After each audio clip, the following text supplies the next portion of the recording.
بالکل. ادھر سے آ کے خالہ بیٹھ جائے, کس وقت اٹھتی ہے تمہاری بہو؟ میری والد تو فجر کی چائے مجھے دیتی ہے نماز پڑھ کے, چاہے وہ کبھی نماز نہ پڑھی ہو. اس کے آنے کے بعد کہتے پتر میں تے فجر دے بعد, اور اپنی بیٹی 11 بجے اٹھ رہی. اس عالم اگر صابر نہ ہو پھر اس سے بڑا ظالم کوئی نہیں ہوتا. آج کا ٹیچر کوالیفائی کرتا ہے اس بات کے اوپر کہ وہ تربیت کر پائے.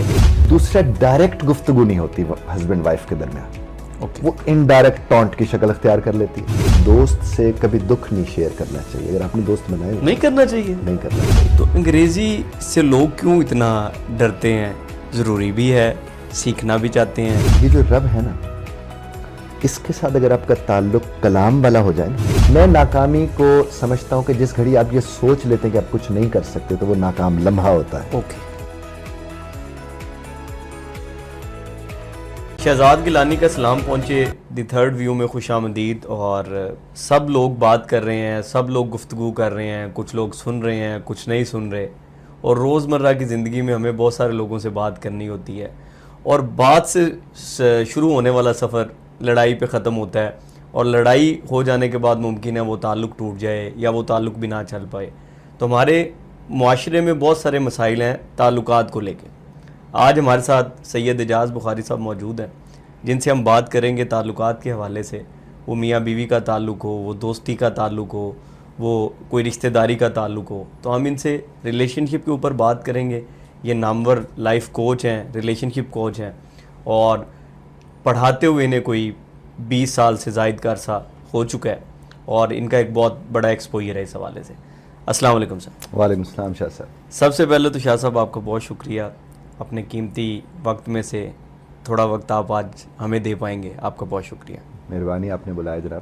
اور سب سے پہلے میں آپ سے یہ پوچھنا چاہوں گا کہ سید اعجاز بخاری صاحب کا سفر کیسے شروع ہوا؟ میں جہاں بھی جاتا ہوں جب یہ سوال کیا جاتا ہے تو میں آپ سے عرض کروں کہ مجھے سمجھ نہیں آ رہی تھی کہ میں اس کا جواب کیسے دوں. اوکے. میں بس وہ ایک چیز ضرور, ایک شعر ہے بڑا خوبصورت, میں وہی آپ سے آپ کی خدمت میں پیش کر دوں گا کہ جب نشے کا شعور آتا ہے, اوکے, جب نشے کا شعور آتا ہے تو پھر بن پیے ہی سرور آتا ہے. واہ. تو بس میں سمجھتا ہوں سفر کی ہمیں سمجھ نہیں آئی کب کہاں سے کیسے شروع ہوا. مجھے تو لگتا ہے ابھی بھی ہم ایک سفر میں ہیں.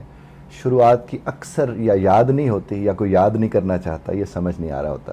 تو میں اس کے متعلق ایسا تو کوئی رائے نہیں قائم کر سکوں گا کجا اس کے کہ میں اس کے اوپر کوئی زیادہ آپ کو بات عرض کروں کہ وہاں سے تھے, یہاں گئے, وہاں گئے.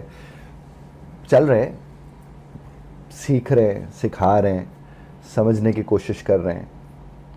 باقی تمام تر لوگ, آسان تو کسی کا بھی سفر نہیں ہوتا, ہر ایک کسی نہ کسی اعتبار سے مشکلات میں سے جوجھ کے وہ نکل کر سامنے آتا ہے. لیکن جو مشکلات کے ساتھ رہنا سیکھ لیتے ہیں وہ بنیادی طور پر رہنا سیکھ رہے ہوتے ہیں. تو بہت مشکل وقت بھی دیکھا, آسان اب بھی نہیں ہے, لگے ہوئے. لیکن یہ بتائیں کہ اکثر ہم دوسرے شہروں سے سفر کر کے لاہور آ جاتے ہیں. جی جی. تو لاہور پھر باہر سے آئے ہوئے لوگوں کو بڑا دل سے لگا لیتا ہے نا. جی جی جی. اور جب لاہور دل سے لگا لیتا ہے تو کامیابی بھی ملنے لگ جاتی ہے, ایسا ہی ہے, آسانیاں بھی آ جاتی ہیں, آسائشیں بھی آ جاتی ہیں. جی ایسا ہی ہے. تو لاہور کے حوالے سے آپ کی, اس بات کے حوالے سے آپ کی کیا؟ ہاں, لاہور ظاہر ہے جب بھی کوئی آتا ہے اس کا جانے کو دل تو نہیں کرتا, اس میں کوئی دوسری رائے نہیں, اور یقیناً ہمارا بھی نہیں کرتا. لیکن ہم نے جڑے ہوئے ہیں اپنے علاقے کے ساتھ, جہاں سے ہم آئے تھے. 1 سال بعد وہاں ضرور ہمارا جانا ہو جاتا ہے. لاہور میں آنے کے بعد وہ ایک ہوتا ہے نا کہ بعض اوقات آپ ایک ایسی جگہ پر جاتے ہیں کہ جہاں پر آپ کو ہر قسم کے, ہر طرز کے لوگ میسر ہوتے ہیں, اور آپ کو ایک فلیور ہوتا ہے نا کہ جیسے یہ رنگ بھی اویلیبل ہے, وہ رنگ بھی اویلیبل ہے. تو مجھے ایک قوس قزح کی طرح لگتا ہے جہاں سارے رنگ اپنے حسن کے ساتھ موجود ہیں.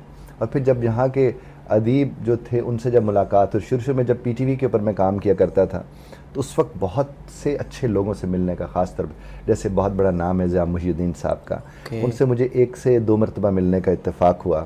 بلکہ ایک دفعہ مجھے یاد ہے کہ میں اے نیئر صاحب کا میں شو کر رہا تھا, ایک ہوتا تھا 15 منٹ مہمان کے ساتھ, صبح کی نشریات میں آیا کرتا تھا. اوکے. وہ میں ریکارڈنگ میری چل رہی تھی, تو انہی دنوں ضیاء محی الدین صاحب ویسے کہیں سے وہ تشریف لائے ہوئے تھے, کراچی سے آئے تھے یا جہاں سے نا. تو جو ہی وہ ریکارڈنگ ختم ہوئی تو میں ویسے کیفیٹیریا کی طرف گیا, تو کیفیٹیریا وغیرہ میں ہر جگہ ٹی وی چل رہا ہوتا تھا, اور جو ریکارڈنگ چل رہی ہوتی, ریکارڈنگ ہو رہی ہوتی تو وہاں چل رہی ہوتی تھی, لوگ دیکھ سکتے تھے. تو خیر میں جب آئے تو میں ان کو دیکھ کے میں ادب سے ان کے پاس کیا, میں نے سلام کیا ان کو. مجھے انہوں نے یہ تھپکی دیکھنے لگے, اچھا تلفظ ہے تمہارا. اچھا. تو میں نے کہا سر میری تو بہت بڑی سند ہے, آپ یہ جو لفظ فرما رہے. کہتے نہیں تم نے درست, میں نے جب ان کو کہا, کہتے تمہیں پتہ ہے میرا نام کیا ہے؟ میں نے کہا سر میں نے ان سے عرض کیا، میں نے کہا آپ ضیاء محی الدین صاحب ہیں. محی الدین صاحب. جس گھڑی میں نے محی الدین کہا نا، ان کے اب ٹھہر گئے کچھ دیر. کہنے لگے یہ تمہیں کس نے بتایا کہ یہ محی الدین ہوتا ہے، محی الدین ہوتا ہے اور محی الدین نہیں ہوتا. میں نے کہا سر ایک استاد تھے، انہوں نے ہمیں یہ بتایا. کہتے میں نے بڑے عرصے بعد کسی سے اپنا نام درست سنا ہے. تو یہ ایک اور سند تھی جو میرے حصے میں آئی، اور میں تو اس کو بہت بڑا شرف سمجھتا ہوں. اسی طرح ہمارے ایک اور صاحب حیات ہیں، انور مقصود صاحب، ان سے بھی وہاں پر ملاقات کا موقع ملا، اور جہاں ہم رہ رہے تھے وہاں پر ہوتے تو ظاہر اتنی بڑی ہستیوں کے ساتھ ملاقات کا موقع نہیں ملنا تھا. تو اس اعتبار سے میں ضرور کہہ سکتا ہوں کہ یہاں سے بہت کچھ سیکھنے سمجھنے کو ملا ہے. اچھا یہ بتائیے کہ سید اجاز بخاری کے نزدیک کامیابی کیا ہے؟ اطمینان قلب کامیابی ہوتی ہے.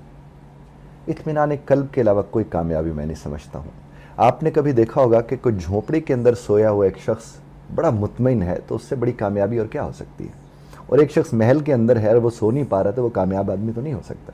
تو میرے نزدیک اطمینان قلب کامیابی ہے، اور اطمینان قلب کو میں ہمیشہ رب کائنات کی ذات کے ساتھ اپنے جڑنے کے ساتھ تعبیر کرتا ہوں کہ جس گھڑی آپ اپنے رب کے ساتھ جڑے ہوتے ہیں، صرف اسی صورت میں آپ کو اطمینان قلب نصیب ہو سکتا ہے، چونکہ آپ جس کے ہیں اس وقت آپ اس کے ہوئے ہوتے ہیں.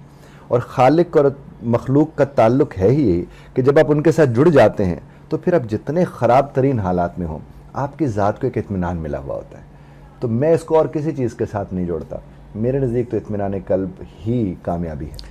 اچھا شاہ صاحب، سفر کے دوران بہت سارے آپ کے مینٹورز ہوتے ہیں، آپ کے رہنما ہوتے ہیں، سپورٹرز ہوتے ہیں، تو کوئی آپ کا اس سفر میں مینٹور کون رہا یا کون سی شخصیات رہیں، اور ان مینٹورز میں سے کوئی بات جو آپ کے دل پہ لگی ہو اور آپ کی زندگی میں اب تک وہ اس کے اوپر چل رہی ہو نا آپ کی زندگی، تو وہ ضرور شیئر کریں. میں شاہ صاحب آپ سے ایک بات عرض کروں. آپ میرے اس کو جو میں جتنے بھی اساتذہ کے ساتھ پڑھنے کا مجھے اتفاق ہوا، پڑھتا رہا میں ان سے، ظاہر ہے سب سے کچھ نہ کچھ انسان سیکھتا ہے. بالکل. میری زندگی میں میرے والد بزرگوار جو ہیں، ان کا ہی کردار ہے آج تک، اور میں سمجھتا ہوں شاید وہی رہے گا. وہ نا میتھڈز پہ کام کرتے تھے، بچپن سے ہمیں انہوں نے پڑھایا. اب میتھڈز میں یہ ہوتا تھا کہ جو بھی سکھانا ہے، سکھانا کیسے، وہ سارا وقت اسی کو سوچتے رہتے تھے. اب میں اگر 6 لاکھ سے اوپر میں نے ٹیچرز ٹرین کیے ہیں، تو میں جب ان ٹیچرز کو ٹرین کرنے جاتا تو وہ مجھے کہتے ہیں یہ میتھڈ آپ نے کہاں سے سیکھا؟ تو میں جب پیچھے پلٹ کے دیکھتا ہوں تو میرے پاس کوئی استاد نہیں ہوتا، میرے والد بزرگوار ہوتے ہیں. میں جب کبھی بھی ٹریننگ کے لیے جایا کرتا تھا، میں ان کو ایک رابطہ فون کرتا، میں ان سے پوچھتا میں جا رہا ہوں تو آج یہ ٹاپک ہے تو فرمائیے میں کیسے پڑھاؤں. وہ پھر مجھے فرماتے تھے کہ اس کو یوں ایکٹیویٹی کر لینا، یہ ایکٹیویٹی کر لینا. حالانکہ ان کی کوئی اس طرز کی تعلیم نہیں تھی، سمپل ایف تھے. لیکن جب میں ہمیشہ جب مینٹور میرے لفظ میرے دماغ میں آتا ہے تو ایک ہی شبیہ میرے دماغ میں آتی ہے، وہ نبی کریم صلی اللہ علیہ وسلم کے بعد وہ میرے والد صاحب کی آتی ہے. چونکہ دیکھیے نبی کریم صلی اللہ علیہ وسلم کی ذات مبارکہ، وہ بھی میرے والد صاحب، ظاہر ہے آپ کو وہی آپ کو ان کا قریب کرتے. مجھے میرے والد صاحب فرماتے کہ بیٹا طائف میں نبی کریم صلی اللہ علیہ وسلم کے پاس فرشتہ آیا کہ کہو تو ان پہ پہاڑ گرا دو، اور وہ دعوت دینے گئے تھے، تعلیم دینے گئے تھے. تو مجھے کہنے لگے کہ تمہیں پتہ ہے پہاڑ کیوں نہیں گرا تھا؟ میں نے کہا بس وہ آپ نے فرمایا کہ نہیں گرانا. کہتے نہیں، خالق رحمت للعالمین نے پیسج بھیجا تھا. میسج بھیجنے والا کون ہے؟ خالق رحمت للعالمین. میسج لینے والا رحمت للعالمین. یہ نہیں ہو سکتا. تو مجھے وہ فرمایا کہ یہ ممکن کیسے ہے کہ وہاں پہاڑ گر جاتا. تو وہاں پر وہ ایک اور جملہ اس پر وہ فرماتے تھے کہ عالم اگر صابر نہ ہو پھر اس سے بڑا ظالم کوئی نہیں ہوتا. تو مجھے پھر وہ طائف سمجھاتے تھے کہ وہاں وہ جب وہ ایک عظیم ہستی ان کے پاس گئی تھی تو صبر تھا نا کہ نالین مبارک تک لوح لہان ہو گئے تھے. بالکل. تو مینٹور کی جب ہم بات کرتے ہیں نبی کریم صلی اللہ علیہ وسلم کی ذات مبارکہ، اور پھر ظاہر اس کے بعد آپ کی زندگی میں جو لوگ ہوتے ہیں، میرے ہاں تو صاحب میرے والد صاحب ہی ہیں. ان کی کوئی ویسے تو ظاہری بات ہے ان کی ساری باتیں آپ کے لیے بہت قیمتی ہیں اور آپ میں نظر بھی آتی ہیں یقینی طور پہ، لیکن کوئی ایک بات جو آپ کہہ لیں کہ جس کے اوپر آپ کی بالکل لائف ٹکی ہو، کوئی ایسی بات؟ ہاں، وہ ایک بات، اخلاق کو بڑی اہمیت دیتے تھے وہ، بہت زیادہ. وہ اخلاق کو بھی، بلکہ اخلاق کو ہی کردار سمجھتے تھے. مجھے وہ فرماتے ہیں کہ جب بیٹا تمہارے پاس کوئی چل کے آتا ہے تم سے ملنے کے لیے یا تمہیں کچھ سنتا ہے تو وہ تم سے زیادہ عزت والا ہوتا ہے. اچھا میں نے اس بات کو کہا کہ ہم تو اس کے برعکس سنتے رہے، کسی کے ڈیرے پہ جب لوگ جاتے تو ڈیرے والے کو عزت دار سمجھا جاتا ہے وغیرہ وغیرہ. تو مجھے وہ فرمانے لگے، کہنے لگے بیٹا جو تمہاری عزت کا سبب ہوگا وہ تم سے زیادہ عزت والا نہیں ہوگا. بالکل. اور جس گھڑی ان کی یہ بات مجھ تک پہنچی وہ ٹکرائی نہیں، اس نے میری ذات کے اندر ایک زلزلہ برپا کر دیا. اور کتنی دیر میں اس کو پروسیس کرتا رہا اس ساری بات کو کہ یہ تو بالکل ایک ڈائنامکس ہی اور ہو گئی. اور مجھے یہ بات سمجھے. اب میں ہر استاد کی خدمت میں اپنے والد صاحب کی یہ بات جو ابھی تک اپنے پہ ٹکی ہوئی ہے میرے ساتھ وہ جڑی ہوئی ہے, تو میں اب ہر استاد سے کہتا ہوں کہ اگر آپ کمرہ جماعت کے اندر آپ تشریف لے جاتے ہیں اور اپنے عزت کے سبب کو بے عزت نہیں کرتے ہیں تو پھر تو آپ سند یافتہ عزت دار ہیں, اور اگر اپنی عزت کے سبب کو بے عزت کر رہے تو وہ ظاہر غیر مناسب فعل ہے. اور میرے قبلہ والد صاحب ہمیشہ مجھے یہ بات فرماتے کہ بیٹا جب تیرے پاس کچھ چل کے آئے اور بیٹھ کے کچھ سن رہا ہو تو یہ یقین مان لو کہ ان کی وجہ سے تمہاری عزت ہو رہی ہے اور تمہیں ان کی عزت کرنی ہے. اور یہ چیز میرے ساتھ ظاہر ٹکی ہوئی ہے. پھر ہمارے پاس جب لوگ دوست احباب آتے ہیں ملنے کے لیے تو میں ان کو نا باہر گاڑی تک چھوڑنے جاتا ہوں. تو بارہا لوگ کہتے ہیں, ان میں کچھ لوگ ایسے بھی جو ہمارے ٹرینیز ہوتے ہیں, وہ کہتے ہیں سر آپ تو رہنے دیجئے نا, آپ تو مت ساتھ چلیے. تو میں ان سے کہتا ہوں کہ میں آپ کے لیے تو آ ہی نہیں رہا, میں تو اپنے لیے آ رہا ہوں. اور یہ بات بھی میرے والد بزرگوار نے ہمیں سمجھائی ہے. میں تو آپ کو بتاؤں ہم تو پور اپنی قرض دار سمجھتے ہیں, یعنی کوئی بھی ایسا معاملہ نہیں ہماری زندگی کا جس میں ہمارے والد صاحب کا کوئی کردار کسی طرح سے نظر, اور بعض اوقات پلٹ کے ہم دیکھتے ہیں کہ یہ کہاں سے سیکھا, تو صرف ایک ہی چہرہ سامنے آتا ہے کہ میرے والد بزرگوار نے ہماری تربیت اس طرز پر کی ہے. میری والدہ صاحبہ ہوں, میرے والد, چونکہ میرے والد صاحب ہمیشہ یہ فرمایا کرتے تھے کہ اولاد کے اوپر خرچ کرنا ہی خرچ کرنا ہوتا ہے اور اس کی تربیت پہ خرچ کرنا. وہ ہمیشہ یہ بات کہا کرتے تھے. وہ کہتے کہ اگر ایسے حالات آ گئے کہ میں ان کے لیے کچھ بھی نہ کر سکا, میں کپڑے بیچ دوں گا, ان کی تربیت میں کمی نہیں آنے دوں گا. اس حد تک وہ کہتے تھے. اور آج پھر ہمارے خاندان میں, ہمارے ملنے ملانے والوں میں جب لوگ ان چیزوں کو دیکھتے اور سمجھتے ہیں, وہ انسپریشن لیتے ہیں, تو بہت سے ایسے گھر ہیں جو کہتے ہیں کہ ان کی طرح ہونا ہے. تو وہ میری طرح نہیں ہونا چاہتے, وہ یہ ہونا چاہتے کہ والد ان کا کیسا تھا اور اس نے کیسے ان کی تربیت کی. بالکل, مجھے اس بات کا اندازہ ہے. آپ کے گھرانے کے ساتھ میرا ایک اپنا ایک بڑا قریبی بانڈ ہے اور بڑا ایک روحانی اٹیچمنٹ ہے. تو اکثر جب میں نے آپ کو فون پہ بات کرتے سنا تو جب آپ کہتے ہیں نا فرمائیے, جی تو اگلا بندہ فوراً فون اٹھا کے چیک کرتا ہوگا کہ کہیں غلط تو نہیں لگ گیا, یا کہ کسی ہیلپ لائن پہ کال لگے نا تو وہ نارملی بہت عزت احترام سے بات کر رہے ہوتے ہیں. ادروائز یہاں پہ وہ نارمز, وہ باتیں تو مخدوش ہو گئی نا, وہ رہی نہیں. تو جن لوگوں میں ابھی بھی یہ باتیں ہیں یا یہ کوالٹیز یا خوبیاں انکلکیٹ کی ہوئی بزرگوں نے یا تربیت نے, تو وہ بڑی بات ہے. آپ نے بھی ابتدائی میں لاہور کا فرمایا, مجھے اس بات سے ایک بات یاد آ گئی. میں یہاں لاہور میں ہم لوگ بالکل نئے نئے آئے ہوئے تھے, تو میں ایک تندور والے کے پاس گیا نان لینے کے لیے. تو میں نے اسے کہا کہ مجھے 2 نان دے دیجیے گا, 2 نان یا 2 روٹیاں جو بھی لینا چاہ رہا تھا. اور میں کافی دیر سے وہاں کھڑا ہوں اور میرے پاس نہ نان آ رہے ہیں نہ روٹی آ رہی ہے. تو اتنی دیر میں میرے پیچھے سے ایک صاحب بڑے قویل جثہ تھے, وہ تو شیف لائے, انہیں ہلکا سا مجھے بھی دھکا لگا, 2-4 اور لوگوں پہ, اور انہیں وہ گالی دی جو میں نے زندگی میں پہلی دفعہ سنی تھی. تو وہ دے کر تندور والے سے کہا کہ یہ بچہ اتنی دیر سے کھڑا ہے تو اسے نان نہیں دے سکتا. ابھی میں حیرانی سے انہیں دیکھ رہا تھا اور نان میرے پاس تھے. اچھا, پہلے آپ کہہ رہے ہو. مجھے وہ صاحب فرمانے لگے, کہنے لگے کہ دیکھو بیٹا یہاں تم نے رہنا ہے نا, تو دھڑلے سے اور اس طرح بات کرنی ہے تو تجھے نان روٹی ملے گی, نہیں تو نہیں ملے گی. تو میں نے ان سے گزارش کی تھی آپ کے اس جملے سے, میں نے ان سے کہا کہ 2 روٹی یا 2 نان کی وجہ سے میں اپنی تہذیب نہیں گنوا سکتا. واہ, مجھے یہ ہے کہ کیا خوبصورت بات ہے. میں نے کہا میں تو ظاہر ہماری تربیت جس طرز پر ہوئی ہے ہم تو اس کا ضرور دھیان رکھیں گے, چونکہ دیکھیے تربیت سے بڑھ کر میں نہیں سمجھتا کچھ ہوتا ہے, اور تربیت ہر شخص کا حق بھی ہے کہ اس کے والدین اس تک لے کر جائیں. لیکن میں نے, چونکہ میں ہوم سکولنگ کو بہت زیادہ امپورٹنس دیتا ہوں, تو میں آپ کو ایک بات عرض کروں, جب تک تربیت نہیں ہوگی تب تک ان تمام تر مسائل کا ہم شکار رہیں گے جو آج کل ہم سوشل میڈیا کی صورت میں, ہم دوسرے میڈیا کی صورت میں ہیں کہ لب و لہجہ نہیں ہے, کوئی حساب کتاب نہیں ہے. میں تو اکثر لوگوں سے کہتا ہوں کہ ہمیں تو اچھے لوگ سننے کو ملے, بڑے زبردست رول ماڈلز رہے, جیسے ضیاء محی الدین صاحب ہیں, جیسے طارق عزیز صاحب تھے, طلعت حسین صاحب تھے, عظمیٰ گیلانی صاحبہ تھیں, لیکن ہم اس طرح کے رول ماڈل بن نہیں سکے. اب ہمارے میڈیا پہ آپ کو لب و لہجے والے لوگ نظر نہیں آتے. بالکل ٹھیک. ہم اپنے حصے کی کوشش ضرور کرتے ہیں, لیکن کبھی سنے تو سی ان لوگوں کو, یعنی ہمیں لگتا ہے کہ ہمیں تو بات ہی نہیں کرنی آتی جب ہم ان لوگوں کو سنتے ہیں. لیکن اب آہستہ آہستہ شور بڑھتا جا رہا ہے. بالکل ٹھیک. اور وہ ظاہر تربیت کے فقدان کی وجہ سے. بالکل ٹھیک ہے. ابھی آپ فرما رہے تھے کہ ظاہری بات ہے, ایک جو پہلی درسگاہ ہے وہ آپ کا گھر ہے جناب, آپ کے والد محترم ہیں, والدہ ہیں, آپ کے گھر کا جو ماحول ہے وہی آپ کی تربیت کا باعث بنتا ہے. دوسرے فیز میں آتے ہیں ہمارے اساتذہ, ہمارا اسکول, اور آپ کیونکہ ٹیچرز کے ساتھ کام کرتے ہیں, تو آپ کو لگتا ہے کہ آج کا ٹیچر کوالیفائی کرتا ہے اس بات کے اوپر کہ وہ تربیت کر پائے یا کوئی اسٹرانگ نیشن بنا پائے یا اچھی نسل تیار کر پائے؟ دیکھیے, تربیت کرنے کے لیے تربیت یافتہ ہونا ضروری ہوتا ہے, اور میں نے آج سے کوئی 15-18 برس پہلے ایک آرٹیکل لکھا تھا, not trained to be trained. Okay. یعنی میں نے اس میں لکھا تھا کہ ہماری اتنی بھی تربیت نہیں ہوئی اب تک کہ ہماری تربیت کی جا سکے، چونکہ اس کے لیے بھی ایک تربیت کی ضرورت ہوتی ہے. بالکل ٹھیک. اب بہت تیزی سے تربیت ٹریننگ ہاؤس، چونکہ میں تو ہر تیسرے چوتھے کہیں نہ کہیں ٹریننگ کرانے گیا ہوتا ہوں. اب جو ٹریننگ چل رہی ہے اس وقت ہمارے ہاں، وہ ٹریننگ نام کے حساب سے ٹریننگ ہے، کاروائی ہے جس کو پورا کرنا ضروری ہے. ٹھیک ہے. اچھا یقین کیجئے کہ میں زیادہ تر جگہوں پہ جا کر ان سے گزارش بھی کرتا ہوں کہ یہ ٹریننگ روم اس طرح ہوتے ہی نہیں ہیں. اوکے. وہ سیمینار ہال، وہ یعنی خطاب جہاں فرمائے جا سکتے ہیں وہاں ٹریننگ تو نہیں ہو سکتی نا. بالکل ٹھیک. تو وہ اسی طرز کے وہ پوڈیمز ہوتے ہیں، اسی طرز کی فکس چیئرز ہوتی ہیں. اور فکس چیئرز پر بھی میں نے ایک آرٹیکل لکھا تھا، fix chairs fixed notions. Okay.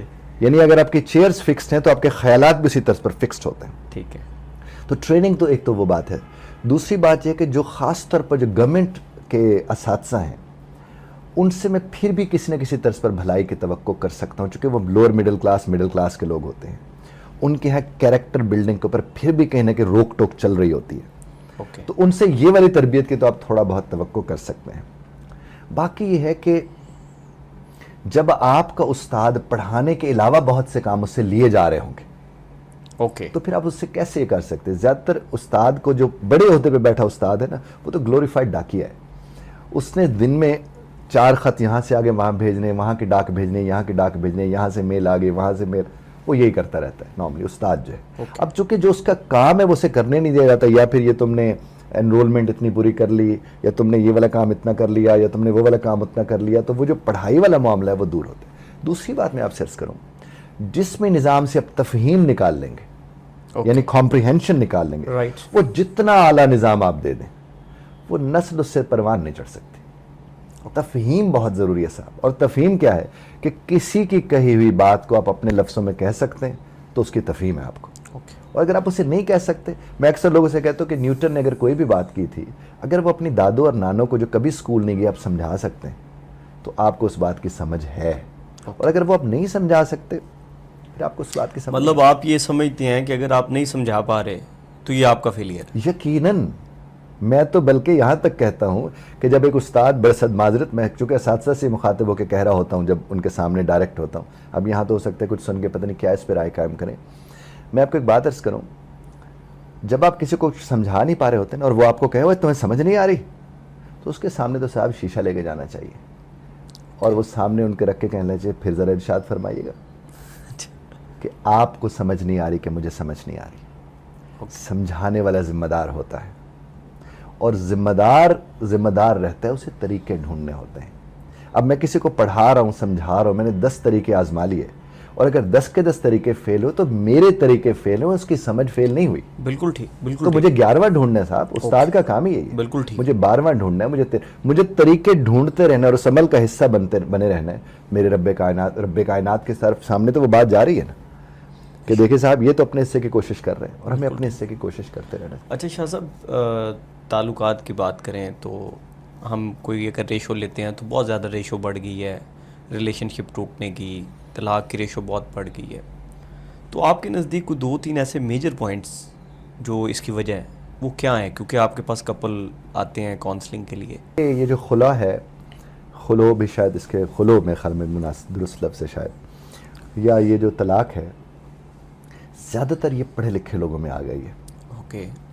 جوہلا بھی اس میں ہے، یعنی جو کم پڑھے لکھے لوگ ہیں، جاہل کہنا بھی چاہیے کیونکہ جاہل بھی نہیں کہنا چاہیے، تو وہ جو لوگ ہیں ان کی تعداد میں اتنی نہیں ہے اضافہ ہوا تیزی سے جس تیزی سے پڑھے لکھے لوگ کے ہاں اضافہ ہوا ہے. اس میں جو فائنانشیل انڈیپینڈنس آئی ہے ایک خاتون کے ہاں، وہ ایک factor, one of the factors ہے کہ چونکہ وہ اس کو ہی لگتا ہے کہ میں فائنانشلی اب انڈیپینڈنٹ ہوں تو میں یہ فیصلہ کر سکتی ہوں. پھر دوسرا، ہمارا جو میڈیا جس طرح کے ڈراماز بنا رہا ہے اس میں عورت کی جو آزادی ہے اس کی ڈیفینیشن وہ مختلف کر رہا ہے. حالانکہ میں آپ کو ایک بات عرض کروں، جو ڈسپلن ہے وہ آپ کو آزاد کر دیتا ہے. اوکے. ہم سمجھتے ہیں ڈسپلن ہمیں قید کر دیتا ہے. ٹھیک ہے. چونکہ آپ کو پتہ ہے ڈسپلن کے مطابق ہم نے یہ 5 گھنٹے ایک چیز کو دی، اس کے بعد آپ آزاد ہیں. اور جو ڈسپلن کے مطابق 5 گھنٹے اپنے آپ کو نہیں دیتا وہ 24 گھنٹے قید میں رہتا ہے. رائٹ. خیالات کی قید میں یا کسی اور اعتبار سے. تو ایک تو صاحب اس کی وجہ یہ ہے. دوسری وجہ جس نے میں نے آپ سے عرض کیا ڈراماز ہے. تیسری اور سب سے اہم وجہ جو میں سمجھتا ہوں، میں نے اس کے اوپر 3 سٹیپ دیے تھے کہ سنیں، سمجھیں، سمجھائیں. سنیں، سمجھیں اور سمجھائیں. یعنی سننا پہلے آتا ہے اور رب کائنات دیکھیں جن کو سب علم ہے, آپ دیکھیں وہ کہتے ہیں علیم و خبیر اور سمیع و علیم. بالکل ٹھیک. سمیع و علیم پہ اگر ہم غور کریں تو یعنی سننا پھر علم بالکل ٹھیک. پھر خبر ہے. ہمارے ہاں لوگ سننے کو تیار نہیں ہیں چونکہ پہلے سے وہ طے کر چکے ہیں اپنے ایکسپیرینس کی بنیاد پر کہ اس کا یہ مطلب, یہی مطلب ہوگا اس کا. بالکل ٹھیک. دوسرا, ڈائریکٹ گفتگو نہیں ہوتی ہسبینڈ وائف کے درمیان, اوکے. وہ انڈائریکٹ ٹونٹ کی شکل اختیار کر لیتی ہے. اوکے. مثلاً کسی نے کہا کہ یہ برتن اٹھا لیں گے آپ یہاں سے. اب اس جملے کے ذرا بناؤ پہ غور کیجئے, بناوٹ جو اس کی ہے کہ برتن اٹھا لیں گے آپ یہاں سے, یہ ٹونٹ ہے, رائٹ. تو آگے سے جواب آئے گا پہلے آپ اٹھاتے ہیں. بالکل ٹھیک. اوکے. تو اب درست کس کو ہونا تھا؟ جس نے پہلا جملہ بولا تھا. بالکل ٹھیک. اور جو کمیونیکیشن سٹائلز ہیں ان کے, میں نے اس کے اوپر بڑی کوشش بھی کی, کر بھی رہا ہوں کہ کمیونیکیشن سٹائل صرف ان دونوں کے ٹھیک ہو جائیں, ان کے بچے بھی ٹھیک ہوں گے, یہ خود بھی ٹھیک ہوں گے, طلاق تک کیوں نوبت جائے گی. کوئی بڑے مسائل نہیں ہیں. دیکھیں بل نہ بھرنے کی وجہ سے طلاق نہیں ہو رہی, رات بھوکا سونے کی وجہ سے طلاق نہیں ہو رہی, یہاں تک کہ ادھر ادھر جو رشتہ دار ہیں ان کے خلاف بھی بات کرنے پہ طلاق نہیں ہو رہی. بالکل. اور خلو نہیں ہو رہی. بالکل ٹھیک. کس بات پر ہو رہی ہے کہ ایک دوسرے کو ٹانٹ کر رہے ہیں. دیکھیں جنہیں ایک دوسرے کو رہنا تھا وہ ایک دوسرے کے ساتھ رہ ہی نہیں پا رہے. میں دہراتا ہوں, بالکل ٹھیک. جنہیں ایک دوسرے کو رہنا تھا, تو نتائج اس کے کیا نکلیں گے صاحب؟ رب کائنات نے راحت بنایا اس رشتے کو, اور راحت نام کو نہیں ہے. شاید نام کو تو کہیں نہ کہیں راحت نامی خاتون بھی پائی جاتی ہیں, راحت مرد بھی ہوتے ہیں, بالکل ایسے. لیکن وہ راحت اپنی وہ اسپرٹ کی حیثیت سے وہ تو نہیں ہے, اور اس کی بنیادی وجہ وہی ہے. میں آپ کو یہاں پر ایک ہلکی سی مثال دیتا ہوں. پیراگراف رائٹنگ ایک ہوتا ہے, رائٹ پیراگراف. بالکل ٹھیک. اور میں امید کرتا ہوں کہ یہ میرے سامعین تک یہ بات پہنچی, ناظرین تک, تو یہ بڑا فرق پڑے گا ان کے کمیونیکیشن سٹائل میں. ہمیں ساری زندگی پیراگراف صاحب یاد کرایا گیا, یا یاد کر کے لکھنا یاد کرایا گیا. بالکل ٹھیک. ہمیں بتایا نہیں کہ پیراگراف ہوتا کیا ہے. اور میں آپ کو وہ جو عرض کرنے جا رہا ہوں, اس طرز پر اب کہیں بھی گفتگو کر کے دیکھ لیں, بہت کم ہوگا کہ شور آئے. اوکے. اب پیراگراف میں جناب والا جو پہلا جملہ ہوتا ہے اسے ٹاپک سینٹنس کہتے ہیں. بالکل ٹھیک. اور پہلا جملہ یہ طے کر دیتا ہے کہ گفتگو کیسی ہوگی اور کس موضوع پر ہوگی. بالکل ٹھیک. اور کہا جاتا ہے کہ ایک پیراگراف کے اندر سنگل آئیڈیا ہوتا ہے, یعنی ایک ہی بات ہوتی ہے ایک پیراگراف کے اندر. بالکل ٹھیک. اب اگر ایک ٹاپک سینٹنس ہے تو اس کے فوراً بعد دو مین آئیڈیاز, پھر دو سپورٹنگ ڈیٹیلز, اور ایک آخر میں کنکلوژن آ جاتا ہے. اب میں آپ کو کر کے دکھاؤں گا تو آپ کو اندازہ ہوگا. ٹاپک سینٹنس میں اگر ایک صاحب کہتے ہیں کہ جناب بسنت منانے کے بڑے فائدے ہیں, ٹھیک ہے. اب جو قاری ہے, جو سامع ہے, جو قاری بھی ہو سکتا ہے لکھا ہوا, تو وہ اگر اس کو دیکھتے ہیں اس کو سمجھ آ گئی کہ اب بات ہونے جا رہی ہے بسنت کے بڑے فائدے. بالکل ٹھیک. اب پہلا فائدہ بتا کے اس کی وضاحت ہوگی, رائٹ. دوسرا فائدہ بتا کے اس کی وضاحت ہوگی, اور آخر میں کہا جائے گا اسی بنیاد پر میں نے ابتدائی میں عرض کیا تھا کہ بسنت کے بڑے فائدے. گفتگو مکمل ہوئی. اب ایک صاحب کہتے ہیں بیگم صاحبہ سے, ٹاپک سینٹنس اب دیکھیے گا ذرا, وہ ان سے فرماتے ہیں کہ ادھر آؤ, مجھے تم سے بات کرنی ہے, تے منہ نہ بنا لیں. اوکے. یہ ٹاپک سینٹنس فالٹی ہو گیا. بالکل ٹھیک. پیراگراف بنے گا نہیں بنے گا, گفتگو بڑھ ہی نہیں سکتی. اسی طرح صاحب کہتے ہیں کہ ادھر آؤ, بیٹی کے رشتے کے حوالے سے فلاں جگہ میں چاہتا ہوں کر دیں, اس سلسلے میں تم سے بات کرنی ہے, تے منہ نہ بنا لیں. پھر بھی رک جائے گی. اور منہ نہ بنا لی وہ نہ کہیں, اور یہ بھی نہ کہتے تسلی نال سن لیں, سن دی نہیں تو, پھر بھی بات نہیں ہوگی. وہ اسے بٹھا کے اس کے ساتھ انہیں یہ بات کی, اور پھر کہا پہلا فائدہ میں سمجھتا ہوں فلاں جگہ شادی کا یہ ہے, اس کی وضاحت یہ ہے, دوسرا فائدہ یہ ہے, اس کی وضاحت یہ ہے, اور اس بنیاد پر میں تمہیں کہتا ہوں کہ فلاں جگہ ہم شادی کرتے ہیں. اب بیگم صاحبہ بالکل اس کے حق میں نہیں, وہ آن دی ادر ہینڈ لگا سکتی ہیں نا. بالکل ٹھیک. وہ کہیں گے میں سمجھتی ہوں کہ یہاں پر ہمیں شادی نہیں کرنی چاہیے, پہلا نقصان یہ ہے, اس کی وضاحت یہ ہے, دوسرا نقصان یہ ہے, اس کی وضاحت یہ ہے, اور آخر میں کہا کہ اس بنیاد پر میں چاہتی ہوں کہ شادی نہ کریں, مالک آپ ہیں, چونکہ نبھانا آپ نے ہے. بالکل ٹھیک. کیا ان کے درمیان گفتگو میں کوئی تلخی آئے گی؟ نہیں آئے گی. لیکن کیا ایسی گفتگو ہوتی ہے؟ نہیں. انسانوں کے درمیان تو ایسی ہی ہوتی ہے جناب والا. آپ دیکھیں ایک بیٹا باپ کے پاس آ کے کہتا ہے کہ ابا میں نے مری جانا ہے, ابا کہتے ہیں نہیں جانا ہوئے, بیٹا کچھ سیکھے گا؟ اور اگر وہی ابا کہہ دے کہ مری جانے کے فائدے لکھ کر لے آؤ, تو وہ لکھے گا مری جانے کے بڑے فائدے ہیں, پہلا فائدہ اس کی وضاحت, دوسرا فائدہ اس کی وضاحت, اور آخر میں وہ کہتے ہیں اس بنیاد پر مجھے مری جانے دیں. یہ ہے دلیل, دعویٰ, ریزن. میں لوگوں سے کہتا ہوں ریزنیبل ہوتا وہی ہے جس کے پاس ریزن ہوتی ہے. بالکل ٹھیک. اب اگر اس بچے کے ساتھ باپ نے اس طرح بات کی کہ بیٹا لکھ کر لے اور نہ جانے دیں, دلائل کی مدد سے, کبھی سختی نہیں آئے گی لہجے میں, چونکہ دونوں کو پتہ ہوگا کہ کلام کیسے کرتے ہیں. اور میں ہسبینڈ وائف سے کہتا تو کچھ نہ کریں, ابھی جو بھی ہمیں لوگ سنیں گے فیک کر کے دیکھ لیں, 10 موضوعات پکڑے, دونوں بیٹھ جائیں بچوں کے سامنے اور ان کے سامنے اس کو اس پیراگراف کے مطابق کر کے دیکھ لیں. لیکن شاہ صاحب آپ یہ نہیں سمجھتے کہ یہ تو مینٹلی ہیلتھی لوگوں کی باتیں ہیں جو آپ کر رہے ہیں؟ ابھی ایک رپورٹ آئی کوئی 2-4 دن پہلے, تو اس میں تھا کہ 8 کروڑ سے زائد لوگ ذہنی مریض ہیں اس ملک میں, تو یہ لوگ کیسے پھر مینیج کریں؟ میں نے آپ سے عرض کیا, میں نے بھی لفظ استعمال کیا فیک کا. یہ جو میں نے طریقہ بتایا نا سر کمیونیکیشن کا, آپ کے جتنے بھی رشتے ہیں, دوستوں کے ہیں, بہن بھائیوں کے ہیں, میاں بیوی کے ہیں, والدین, کسی کے ساتھ, صرف 8 سے 10 ایشوز کو اس طرح بیٹھ کے, بے شک کوئی کسی کے نہ مانے, بالکل صرف ایک دفعہ بیٹھ کے مشق تو کر کے دیکھے اور اثرات اس کے دیکھیں. دوسرا سر میں آپ کو بات بتاؤں, ایکٹیویٹیز ہوتی ہیں نا جو مینٹل ہیلتھ کا سبب ہوتی ہیں, اور یقین مانیے یہ جو میں آپ سے عرض کر رہا ہوں, یہ اس لیے نہیں کہ میں عرض کر رہا ہوں, چونکہ میں یہ عرض کر رہا ہوں, تو یہ والی بات پہ اگر عمل کیا جائے, دیکھیں ویسے بھی تو بات کر لیتے ہیں, ذرا اس طرح بھی کر کے دیکھ لیں, اور اگر اس سے لگتا ہے کہ یہ ذہنی صحت اس سے بہتر والا اس میں اثر آتا ہے تو جاری رکھیں. چونکہ سر دیکھیں سر, لفظوں سے زیادہ لہجے لہو لہان کرتے ہیں. بالکل ٹھیک, اس میں کوئی دو رائے آپ نے اس چیز پہ تو غور کرنا ہے کہ آپ کس طرز پر اپنی بات کو لوگوں کے سامنے پیش کر رہے ہیں. اور میں جتنے بھی میرے ویڈیو چینل کے میں آخر میں ہمیشہ جملہ ایک بولتا ہوں کہ اختلاف رائے کا حق آپ محفوظ رکھتے ہیں, بذرت طرز اختلاف رائے کا خیال رکھیے گا, چونکہ مسائل ہیں ہی سارے طرز اختلاف رائے کے. تو یہ طرز کی میں بات عرض کر رہا ہوں. بالکل ٹھیک. دیکھیے میں بڑے یقین کے ساتھ پھر آپ سے عرض کر رہا ہوں, یہ جو میں نے طریقہ بتایا, دوست بیٹھ کے اس کو آزما کے دیکھ لیں, بالکل رشتہ دار بیٹھ کے آزما کے دیکھ لیں. اختلاف رائے تو آئے گا, لیکن حسن ہے وہ تو ہونا چاہیے, کیونکہ پہلے پیراگراف میں آپ نے اس کے حق میں بات کر دی, دوسرے میں اگر شاہ صاحب ہمیں پیراگراف پڑھاتے وقت یہ سمجھایا جاتا کہ اس کا زندگی کے ساتھ یہ جڑاؤ ہے کہ ہمارے زندگی میں یہ مسائل ہوتے, ہمیں تو صاحب کسی کا لکھا کوئی پڑھاتا ہے پوڈیم پہ کھڑا ہو کے, اور اس لکھے ہوئے پر کسی اور کا لکھا ہوا یاد کرواتا ہے, اور وہ ہم منتقل کر کے آ جاتے ہیں, اور پھر ہمارے 1100 میں سے 1050 اور 75 نمبر آ جاتے ہیں, اور ہمارے گھر میں لوگ مٹھائیاں لے کے پہنچ جاتے ہیں کہ آپ کا بچہ حفظ بڑا اچھا کرتا ہے. That's it. بالکل ایسے. تو اس کے نتائج آپ کے ہمارے سامنے ہیں. میں حالانکہ اتنے اساتذہ کو اتنے اسکولوں کے ساتھ کام کرنے کے بعد میں نے اپنے بچوں کو ہوم سکولنگ کروائی ہے. اوکے. کیونکہ مجھے اندازہ ہوا, میں ٹول کو دیکھ بیٹھا, مجھے اندازہ ہوا سارے نظام کا. میں نے کہا کہ نا بابا, میرے والد صاحب 12ویں جماعت تک پڑھے ہوئے تھے, روحانی طور پر ایک بہت بڑی ہستی تھے, الحمدللہ ثم الحمدللہ. تو انہوں نے تو ہماری تربیت وہ کی کہ جب ہم لوگوں کو پڑھانے جاتے ہیں وہ کہتے ہیں کہاں سے سیکھ کے, اور پھر جب تحقیق میں جاتے ہیں تو پتہ چلتا ہے یہ تو فلاں صاحب نے فلاں دور میں بات کی تھی, اور مجھے یقین ہے کہ میرے والد صاحب نے ان کو نہیں پڑھا تھا. بالکل ٹھیک. تو حقائق تو صاحب تیر رہے ہوتے ہیں, وہ آپ کی توجہ کے محتاج ہوتے ہیں. یہ دھیان ہی ہے نا سر, آپ کے کتنا کچھ تیر رہا ہے, جس طرف آپ دھیان دیتے ہیں وہ آپ کی طرف متوجہ ہو جاتے ہیں. بالکل ٹھیک ہے, آپ بالکل درست موضوعات کی نشاندہی کر رہے ہیں, اور یہ مسائل ہیں یقینی طور پر سوسائٹی میں, بچوں کے ساتھ ریلیشن شپ میں.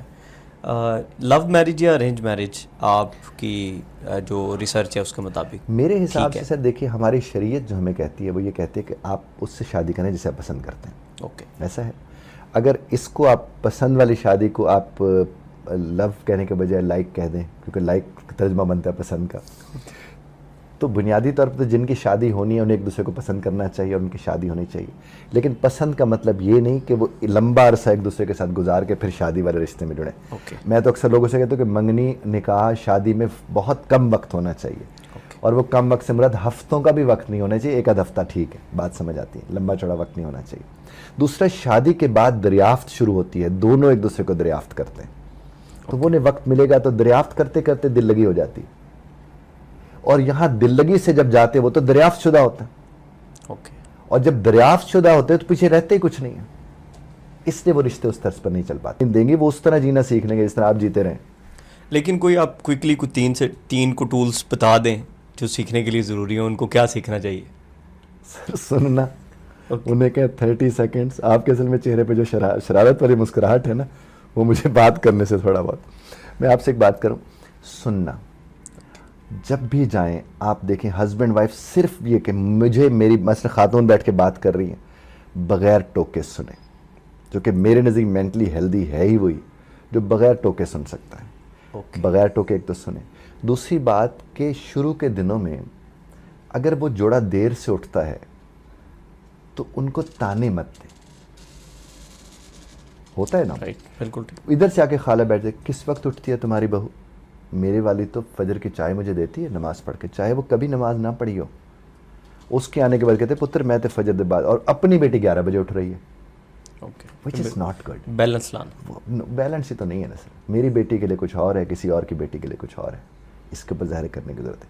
خواتین کو بھی خاص طور پر دیکھیں, مرد کا پتہ کیا ایشو ہے, مرد کو صرف احترام چاہیے ہوتا, مرد کو پیار نہیں چاہیے ہوتا. اوکے. مرد کو احترام چاہیے ہوتا ہے, اور جس کو احترام چاہیے, اور احترام بھی سب کے سامنے چاہیے ہوتا ہے خاص طور پر. لیکن جب آپ سب کے سامنے اس کے احترام کو یقینی نہیں بناتے, پھر وہ پھٹ پڑتا ہے, پھر اس کے اندر ایک تلخی آ جاتی ہے, چونکہ اس کی انا کو جا کے آپ نے ہٹ کیا ہوتا ہے. تو عورت کو تو میں یہ کہوں گا کہ اس کے احترام کو ظاہراً اس میں کمی نہ آنے دے, ظاہراً, یہ بہت زیادہ ضروری ہے. بالکل ٹھیک. اسی طرح سے جو بڑے بوڑھے ہیں, دونوں ہسبینڈ وائف بیٹھ کے طے کر لیں کہ دیکھیں وہ آپ کے بزرگ ہیں, یہ میرے بزرگ ہیں, اور آپ کو پتہ ہے بزرگوں کے مزاج ایسے ہوتے ہیں, بزرگ اس طرح چیزوں کو دیکھتے ہیں, تو تم میرے بزرگوں کا صرف اس لیے خیال رکھ لو کہ کم از کم ایک فرنٹ تو میرے اوپر نہ کھلے تمہاری وجہ سے نا. اوکے. اور میں تمہارے بزرگوں کا اس لیے خیال رکھ لوں کہ وہ فرنٹ میرے اوپر نہ کھلے, تاکہ ہم ایک دوسرے کو بہتر طرز پر دیکھ سکیں. اور صاحب جب تک یہ میں جو بات کر رہا ہوں, اکثر لوگوں کو لگے گا یہ آئیڈیل باتیں ہیں, یہ آئیڈیل نہیں ہے, یہ کمیونیکیشنز ہیں. آپ یہاں تک کہ, اور آخری اہم بات میں آپ سے عرض کروں کہ ہسبینڈ وائف کو اپنے گھر کا وہ کونا جس میں وہ نہیں لڑے کبھی, اس میں بیٹھ کے ایک دوسرے کے ساتھ بات کرنی چاہیے. اوکے. چونکہ نارملی ہوتا ہے کہ جس کونے میں لڑائی ہوتی ہے اکثر اسی کونے میں لڑائی نظر آئے گی آپ کو, یعنی وہ گھومتے ہوئے جب اس جگہ پر جائیں گے وہاں وہ لڑائی آ جاتی ہے. اور وہاں جن ہوتے ان کے جن جاگ اٹھتے ہیں. تو کاؤنسلنگ والا کھاتا بند ہو گیا اور عاملوں والا کھاتا شروع ہو گیا, تو وہ تو بہت زیادہ ہے. نہیں, یہ ہوتا ہے سر, میں آپ سے عرض کروں, جن نہیں ہوتے یہاں پر, لیکن یہ ہوتا ہے. آپ کبھی, یہ میں جو بات عرض کروں, یہ سب ہسبینڈ وائف دیکھ لیں, گھر کے کچھ ایسے حصے ہوں گے جہاں پر جب دونوں اکٹھے ہوتے ہوں گے لڑائی ہوتی ہوگی, تو ادھر جا کر کبھی ایک دوسرے سے مشورہ مت کریں, ایک دوسرے کے ساتھ گفتگو وہاں پرہیز کریں, جا کر کرنے چیزیں مختلف ہو جاتی ہیں. اور کچھ کی ریاضت بہت بڑھ گئی ہوگی, تو ان تو سارے کونے ہی ایسے کر لی ہوں گے, تو وہ کیا کرے شاہ صاحب؟ وہ پھر باہر جا کے بات کریں. بلکہ آپ کو بتاؤں جوائنٹ فیملی میں کیا ہوتا ہے. جوائنٹ فیملی میں ہسبینڈ اور وائف نے لڑنا ہو اور پتہ نہ چلے کہ گھر میں لڑائی ہوئی ہے, تو وہ کیا کرتے ہیں, وہ باہر واک کرنے چلے جاتے ہیں, باہر جا کے لڑتے, باہر جا کے واک کرتے, لڑ لڑ کے ایک دوسرے کی غیبتیں وغیرہ سب کچھ کر کے ہلکے ہو کے پھر واپس آ جاتے ہیں. اور بعض اوقات تو وہ جاتے اس لیے کہ دکھ سنائیں گے, اور واپس میں اور زیادہ دکھی ہو کے واپس آ رہے ہوتے ہیں. تو یہ جوائنٹ فیملی میں خیر یہ نارمل چیز ہے. اور یہ وجہ کیا ہے, وہ بڑے ان کو دوسرا دریافت ایک دوسرے کو کرنے نہیں دے رہے. تو ان کو اور ہسبینڈ کو ایک چیز سمجھنی ہے سر, کہ عورت اس کی ذمہ داری ہے, اور ذمہ داری سے الجھنے والا خود ذمہ داری بن جاتا ہے. اس کو اپنی ذمہ داری سے الجھنا نہیں چاہیے, اسے اون کرتے ہوئے اوپر نیچے باتیں ہو جاتی ہیں, اسے لینا چاہیے, کیونکہ ذمہ دار تو وہ ہے. تو جب مرد ذمہ دار ہے تو اس کے مطلب یہ ہوا کہ عورت کے ہاں جس بھی قسم کے جذباتی مسائل پیدا ہوتے ہیں اس کا بھی کہیں نہ کہیں وہ ذمہ دار ہوتا ہے. شاہ صاحب, آپ کی گفتگو میں ہم نے اکثر سنا ہے کہ یہ میاں بیوی, اور ویسے بھی میاں بیوی کا ریلیشن شپ ایک بڑا کلیئر اور اسٹرانگ ریلیشن شپ ہے, لیکن یہ بہت زیادہ منحصر کر رہا ہوتا ہے ارد گرد کے ماحول کے اوپر, اور دونوں ارد گرد کے ریلیشن شپس کو بچانے کے لیے اپنا ریلیشن بھی کہیں افیکٹ کر رہے ہوتے ہیں. تو اس پہ آپ کیا کہنا چاہیں گے؟ یہ دیکھیے, اس میں کوئی دوسری رائے نہیں ہے کہ یہ جو دو لوگ ہیں جنہوں نے جینا سیکھنا ہوتا ہے, ان کے ارد گرد جو تھوڑا بہت جی کے بیٹھے ہوتے ہیں وہ انہیں اکثر جینے نہیں دے رہے ہوتے. اوکے, ٹھیک ہے جناب. اور اس کی بنیادی وجہ وہ یہ نہیں کہ ان کے ساتھ وہ مخلص نہیں ہوتے یا وہ ان کی بھلائی وہ نہیں چاہ رہے ہوتے. اب دیکھیے, ایک ماں کو اگر یہ پتہ لگ جائے نا سر کہ میرا بیٹا اصل میں مشکل میں ہے, وہ بہت سی چیزوں سے پیچھے ہٹ جائے. اوکے. ایک بہن کو پتہ چل جائے کہ میرے بھائی کو مشکل ہو رہی ہے. اب دیکھیے, اگر ایک جوائنٹ فیملی میں آپ رہ رہے ہیں اور آپ کے چھوٹے بھائی کی شادی ہوئی ہے, اب اسے پتہ ہے کہ باقی سب سے, ماں باپ سے, سب سے چھپا کے مجھے کچھ لے کر جانا ہے اپنے بیوی کے لیے. اوکے. اپنی بیوی کے لیے جب کوئی چھپا کے لے جائے تو اس گھر میں رہنا کیسا ہوگا؟ دہرا دوں, یہ توجہ ہے, دوبارہ مکرر. یعنی میں یہ عرض کروں کہ اپنے ہی گھر میں اپنی ہی بیوی کے لیے اگر ایک مرد کو چھپا کے چیز لے کے جانی پڑ رہی ہے تو اس کا مطلب وہ گھر اس کے لیے ٹھیک تو نہ ہوا نا. کسی کی بیوی کے لیے تو نہیں لے کر جا رہا. اور پھر اکثر کیا ہوتا ہے کہ وہ انکل, وہ چچا, وہ اگر کہیں اس نے اپنی جیب میں کوئی چاکلیٹ کا پیکٹ رکھا ہوا تھا, کوئی اس طرح کی چیزیں رکھی ہوئی تھیں, کوئی چپس کا پیکٹ رکھا ہوا تھا, تیزی سے بچے آ کے ٹکراتے ہیں اور چاچا پکڑا جاتا ہے. کیونکہ ظاہر شور ہوتا ہے وہ چپس والے پیکٹ کا بھی اور اس کا بھی. اور پھر سب کیا کہتے ہیں کہ اس کے لیے لے کر جاتے ہیں, وہ بدمزہ ہو رہا ہوتا ہے. بیگ رکھ لے تو محفوظ ہے.